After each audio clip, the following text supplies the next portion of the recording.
क्या आपने कभी किसी ऐसी स्त्री को देखा है जो हर बार विवाह करती है, लेकिन हर बार कुछ ही समय में उसका पति मृत्यु को प्राप्त हो जाता है? जैसे उसके जीवन में प्रेम और संघ के फूल खिलते ही कोई अदृश्य तूफान आकर सब कुछ उजाड़ देता है। क्या यह मात्र संयोग हो सकता है, या फिर कोई ऐसा गहरा रहस्य है जो उसके जीवन के पीछे छिपा बैठा है? ऐसा रहस्य जो हर जन्म में उसका पीछा करता है।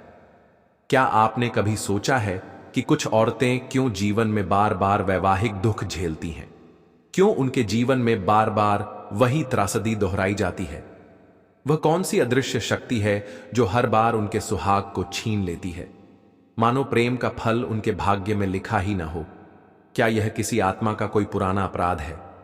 क्या यह किसी पूर्व जन्म की भूल है जिसने समय की सीमाओं को लांघते हुए एक ऐसे शाप का रूप ले लिया है जो जन्म जन्मांतर तक पीछा करता है? या फिर यह कोई ऐसा शाप है जो तब तक नहीं टूटता जब तक वह आत्मा अपने भीतर गहराई से झांककर पूरी तरह परिवर्तित न हो जाए, जैसे कोई अधूरी परीक्षा बार बार सामने आ रही हो। जब तक पूर्ण आत्मबोध न हो तब तक जीवन के इस चक्र से मुक्ति नहीं मिलती। क्या आप विश्वास करते हैं कि किस्मत से बढ़कर कुछ और भी है? नमस्कार दोस्तों, आप सभी का हार्दिक स्वागत है हमारे YouTube चैनल मोक्ष प्रवाह में, जहां हम लेकर आते हैं आपके लिए ऐसी कहानियां जो न सिर्फ आपको रोमांचित करती हैं, बल्कि आपके मन, आत्मा और चेतना को भी झकझोर देती हैं। आज का विषय अत्यंत गूढ़, रहस्यमय और चिंतन योग्य है, क्योंकि आज हम जानेंगे उस अदृश्य शक्ति के बारे में, उस रहस्यमयी श्राप के बारे में जिसने कई स्त्रियों के जीवन को एक अजीब त्रासदी में बदल दिया है। क्या आपने कभी सुना है कि कोई स्त्री चाहे जितनी बार विवाह करे, हर बार उसका पति कुछ ही समय में मृत्यु को प्राप्त हो जाए, और उस पुरुष के साथ ही उसका पूरा परिवार भी किसी अज्ञात आपदा में डूब जाए? यह सब कोई सामान्य संयोग नहीं है, बल्कि एक ऐसा शाप है जो समय की सीमाओं से परे जाकर आत्मा से चिपक जाता है और जन्मों तक उसका पीछा करता है। कई बार यह देखा गया है कि कुछ स्त्रियों के जीवन में बार बार वही दुख, वही पीड़ा और वही परिणाम क्यों आता है? क्या यह केवल दुर्भाग्य है, या इसके पीछे कोई ऐसा रहस्य है जो हमारी दृष्टि से ओझल है? हमारे शास्त्रों, पुराणों और तांत्रिक ग्रंथों में ऐसे अनेक प्रसंग मिलते हैं जहां किसी आत्मा के पाप, किसी स्त्री की वेदना या किसी साधक की क्रोधपूर्ण शाप ने पीढ़ियों तक जीवन को प्रभावित किया है। यह केवल एक कहानी नहीं, बल्कि चेतावनी है कि आत्मा के कर्म और भावनाएं किस प्रकार हमारे भविष्य को गढ़ती हैं और कैसे एक अदृश्य दायित्व हमारे साथ साथ चलता है। मित्रों, यह वीडियो न केवल ज्ञानवर्धक है, बल्कि आपके सोचने के दृष्टिकोण को भी बदल सकती है। इसलिए आपसे विनम्र निवेदन है कि इस वीडियो को बिना स्किप किए पूरा जरूर देखें, क्योंकि अधूरा ज्ञान केवल भ्रम पैदा करता है और भ्रम जीवन को विनाश की ओर ले जाता है। हम आपको ले चलेंगे उस अतीत में जहां से यह श्राप शुरू हुआ था, जहां से यह पीड़ा जन्मी थी और जहां से एक आत्मा ने अपनी मुक्ति के लिए पूरा युग जला दिया। तो चलिए दोस्तों, बिना समय गंवाए शुरू करते हैं आज की यह अद्भुत और चौंकाने वाली यात्रा, जो आपको मृत्यु, पुनर्जन्म और आत्मा की यात्रा का एक अनसुना सच बताएगी। मित्रों, एक बार की बात है, गरुड़ देव पृथ्वी लोक पर भ्रमण करते हुए आते हैं। वे अपने विशाल पंखों से आकाश में उड़ते हुए नगर नगर, गांव गांव का निरीक्षण कर रहे होते हैं। वे देख रहे हैं कि कहीं उत्सव है, कहीं शांति है, पर इसी बीच उनकी दृष्टि कुछ ऐसे दृश्यों पर जाती है जो उनके मन को विचलित कर देते हैं। वे देखते हैं कि कुछ स्त्रियां सौंदर्य में अनुपम हैं, उनके रूप में अप्सराओं जैसा तेज है, लेकिन उनके माथे से सिंदूर मिट चुका है, जिससे उनका वैधव्य स्पष्ट झलकता है। कुछ स्त्रियों के गले में अब भी मंगलसूत्र लटका हुआ है, पर उनकी आंखों में वह आत्मिक चमक नहीं है जो किसी सुखी और पूर्ण सुहागन की आंखों में होती है। गरुड़ देव यह भी देख रहे हैं कि कई स्त्रियां ऐसी हैं जो जीवन में बार बार विवाह कर रही हैं, पर हर बार कुछ ऐसा घट रहा है जो उनके वैवाहिक जीवन को सुख के स्थान पर शोक और दुख में बदल देता है। हर विवाह के बाद कुछ ही समय में उनके पति किसी न किसी कारणवश मृत्यु को प्राप्त हो जाते हैं और उनके जीवन में फिर वही अकेलापन, वही पीड़ा लौट आती है। यह सब देखकर गरुड़ देव के अंतर्मन में एक तीव्र जिज्ञासा जन्म लेती है। उनके भीतर यह प्रश्न बार बार उठता है कि क्या ये स्त्रियां केवल भाग्य की मार सह रही हैं या उनके साथ कुछ ऐसा घट रहा है जो साधारण आंखों से नहीं दिखता पर वास्तव में बहुत गहराई से घटित हो रहा है। क्या यह सब केवल प्रारब्ध का परिणाम है या फिर किसी तपस्वी, किसी आर्षि या देवता का ऐसा प्राचीन शाप है जिसने समय की सीमाओं को लांघते हुए इन स्त्रियों के जीवन को जन्म जन्मांतर के दुख में जकड़ लिया है। गरुड़ देव की दिव्य दृष्टि इस रहस्य को जानने के लिए व्याकुल हो उठती है और वे यह निश्चय करते हैं कि इस रहस्य की गहराई में जाकर सत्य का पता लगाना होगा। अपनी इस तीव्र जिज्ञासा को लेकर गरुड़ देव अपने दिव्य पंख फैलाकर सीधे कैलाश पर्वत की ओर प्रस्थान करते हैं।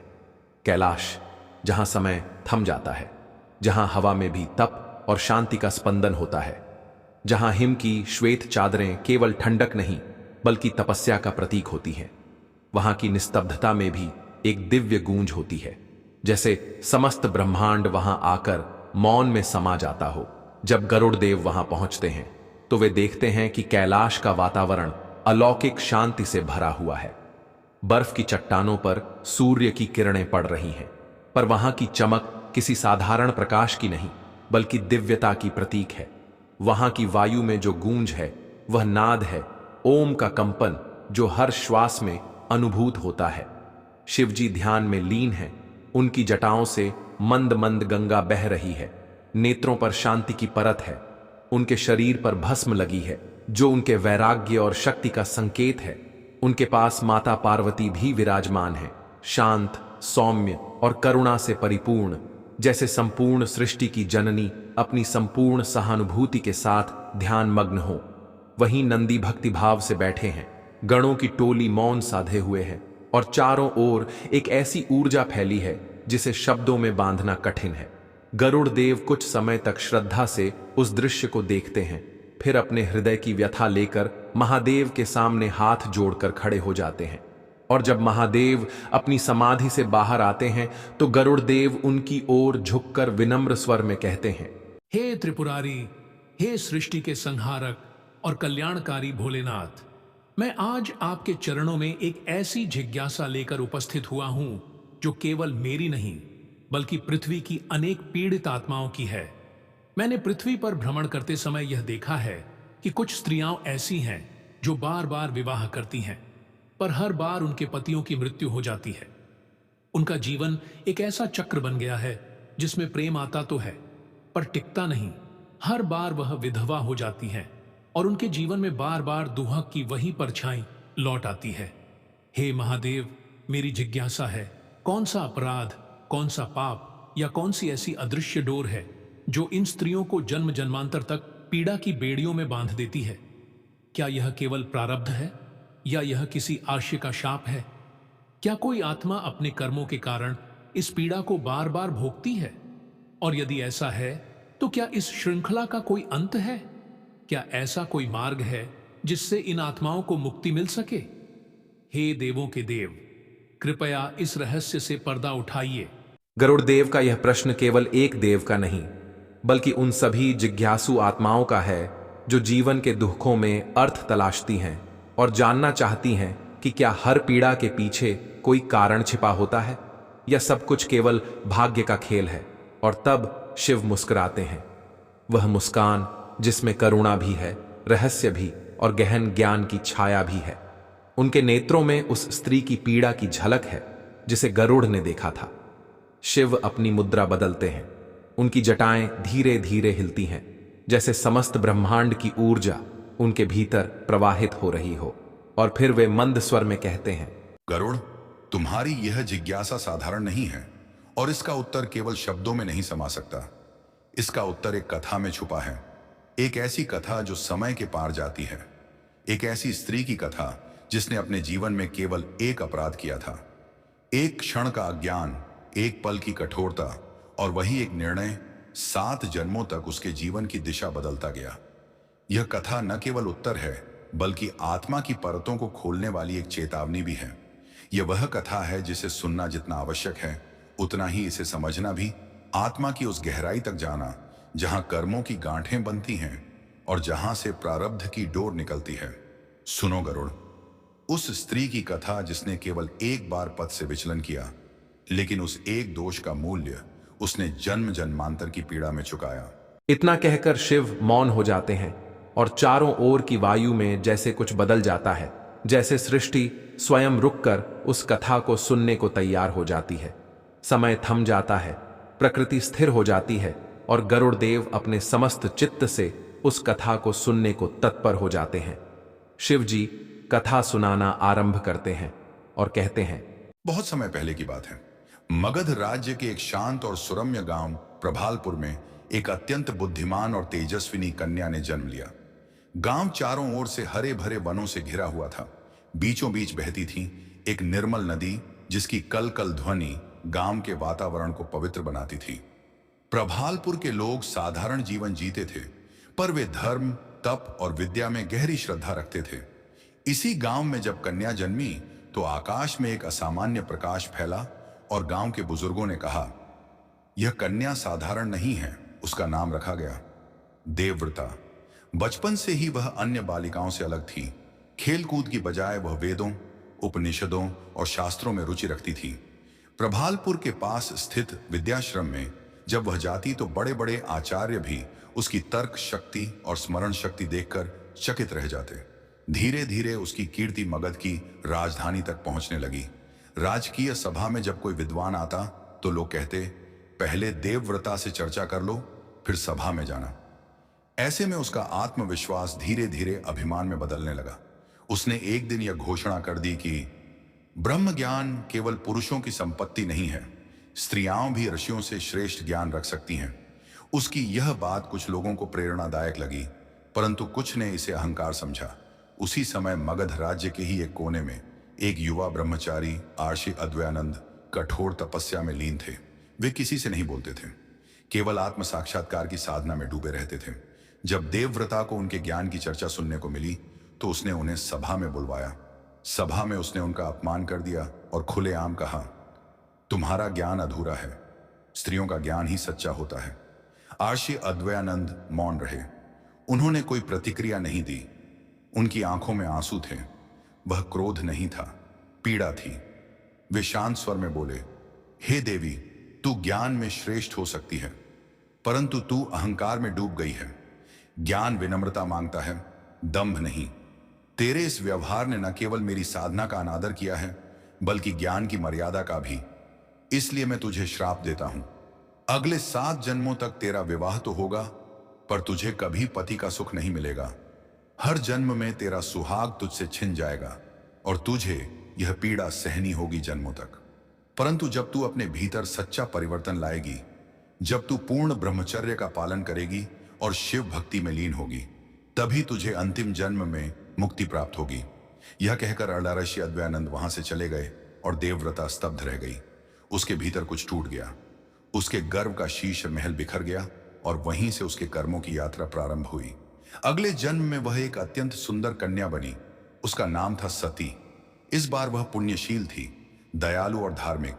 परंतु जैसे ही उसका विवाह होता, कुछ ही समय में उसके पति किसी दुर्घटना या बीमारी से मृत्यु को प्राप्त हो जाते। यह चक्र बार बार दोहराया जाता हर जन्म में।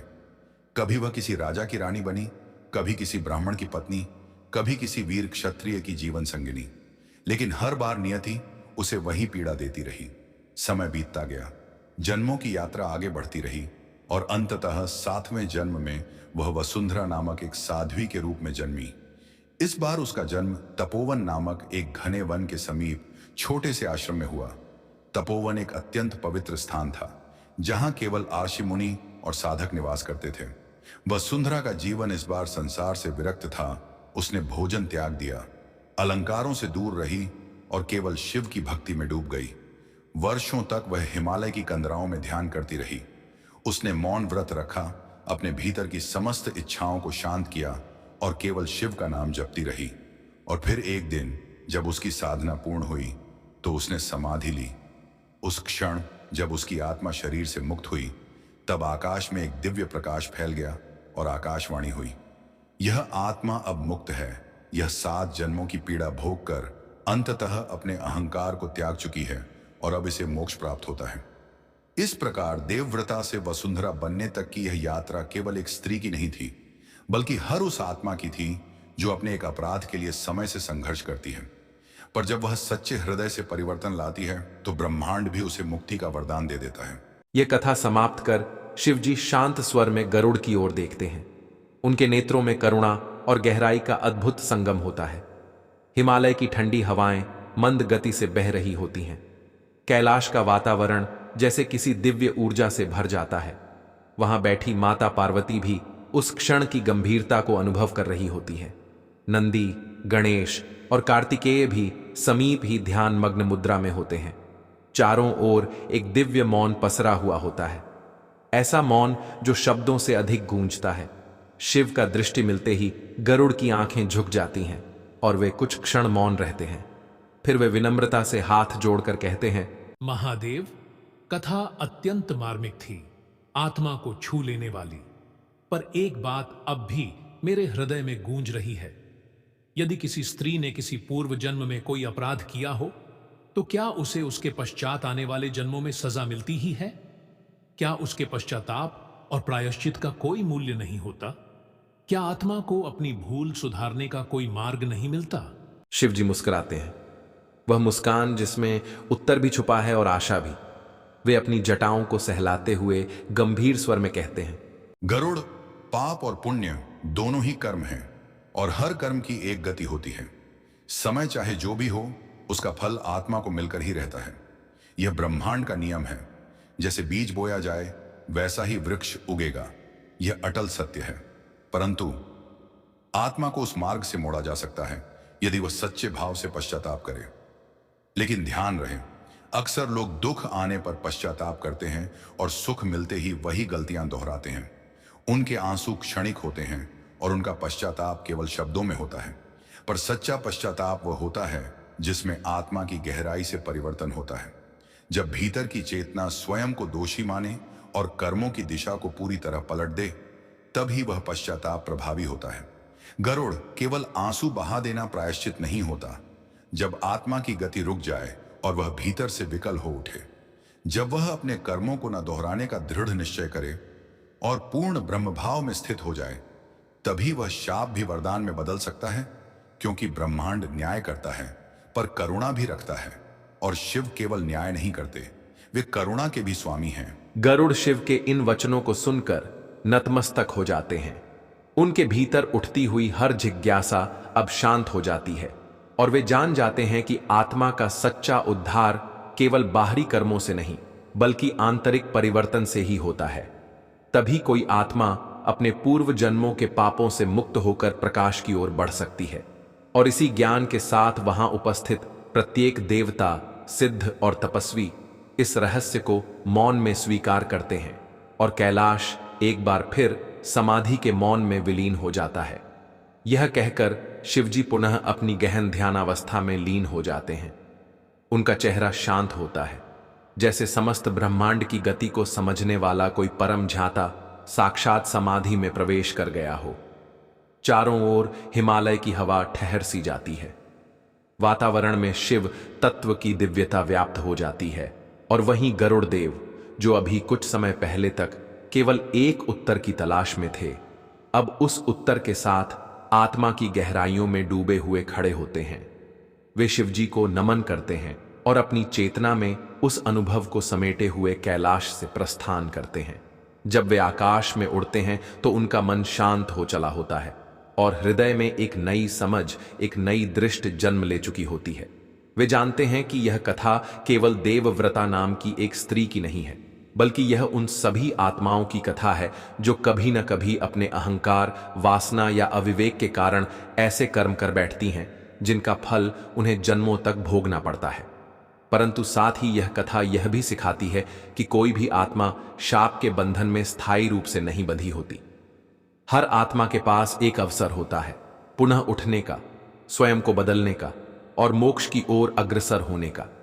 जो आत्मा सच्चे मन से अपने दोषों को स्वीकार कर लेती है, उनके लिए ब्रह्मांड भी रास्ता बनाता है। मित्रों, यह केवल एक पौराणिक कथा नहीं थी, बल्कि एक ऐसा दर्पण है जिसमें हर आत्मा को स्वयं को देखने का अवसर मिलता है। तो मित्रों, आप हमें जरूर बताएं कि आपको यह कथा कैसी लगी। क्या आपको इसमें कुछ ऐसा महसूस हुआ जो आपकी आत्मा को छू गया हो? नीचे कमेंट करके जरूर साझा करें कि आपको सबसे अधिक कौन सी बात गहराई से लगी। अगर आपको यह वीडियो पसंद आया हो तो इसे लाइक जरूर करें और ऐसे ही ज्ञानवर्धक, रहस्यपूर्ण व आत्मिक गहराई से जुड़ी कहानियों के लिए हमारे YouTube चैनल मोक्ष प्रवाह को सब्सक्राइब करें। हम हर बार आपके लिए ऐसी ही कथाएं लेकर आएंगे जो न केवल सुनने में अद्भुत होंगी बल्कि आपको सोचने पर भी मजबूर कर देंगी। आपका सहयोग और प्रेम ही हमारे प्रयासों की ऊर्जा है। धन्यवाद। जुड़ते रहिए मोक्ष की ओर, मोक्ष प्रवाह के साथ। हर हर महादेव। जय श्री कृष्ण। राधे राधे।